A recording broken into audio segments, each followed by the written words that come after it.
Let's jump right into this explainer and look at a massive concept from day 16. We're talking about removing friction. Because honestly, whether it's in your daily tasks or even your tone of voice, killing that friction is the absolute secret to moving faster and getting more done. You guys know this.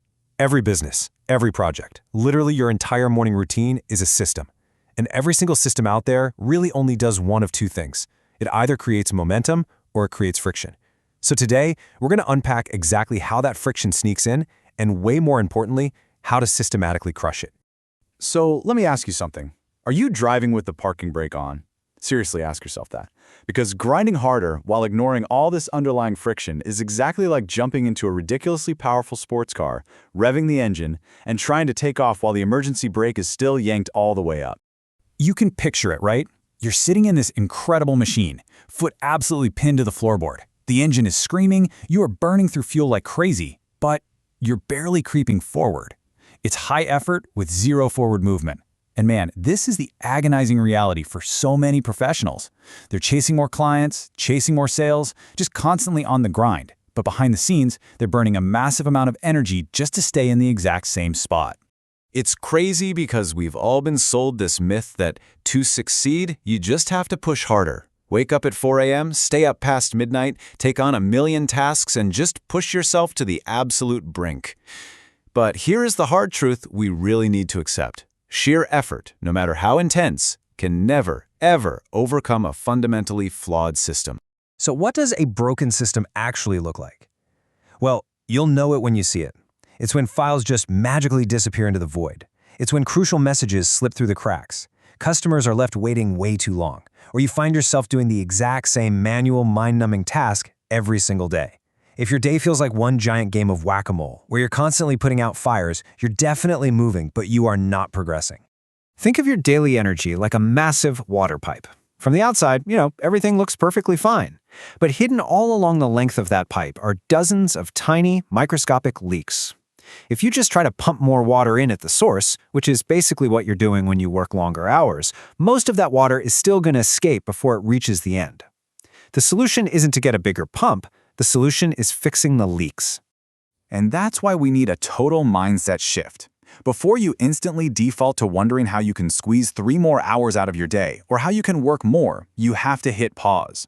You need to ask yourself, wait, where am I actually wasting energy right now? We have to stop piling more onto our plates and start actively hunting down those leaks.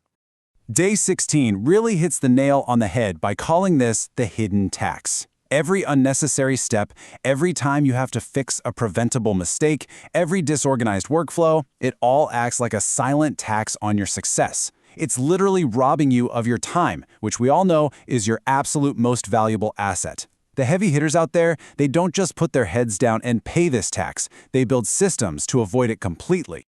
Now here's where it gets really interesting, because friction isn't just about sloppy workflows or lost PDFs. It actually spills over into how we communicate. This perfectly bridges the gap back to those communication strategies from day 15. Because look, you can have the most beautifully optimized checklist on the planet, but if the way you speak creates defensiveness in your team, you're still driving with the brake on. Your voice isn't just making sound, it's sending a signal. And that brings us to this incredibly powerful idea.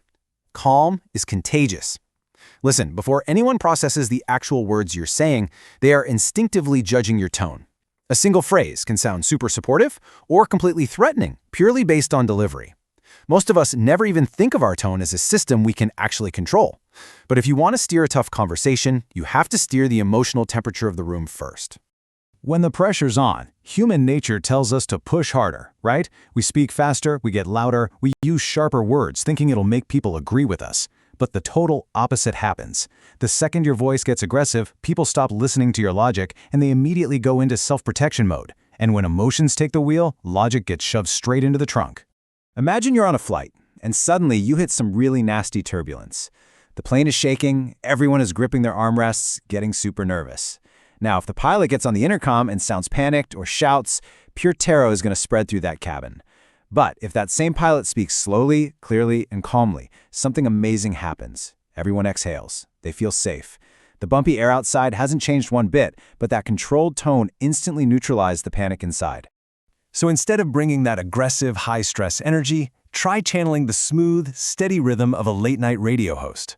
It sounds kind of funny, but adopting that slower pace and relaxed vibe projects massive confidence. People naturally take their emotional cues from whoever seems the most in control. You're not being weak, you're projecting absolute authority without creating any unnecessary friction. It all comes back to leverage. The most effective people get that. Whether you're streamlining a supply chain or just having a one-on-one chat, reliable systems give you leverage. The best negotiators don't need to raise their voices because their calm is their power. And the best operators don't grind out 18-hour days because their systems do the heavy lifting for them. They protect their time and they multiply it. So, how do we systematically wipe out that hidden tax? We use friction removers. We're talking checklists, templates, automation, and crystal clear processes. And you know what? A controlled, calm tone of voice is literally just a conversational template.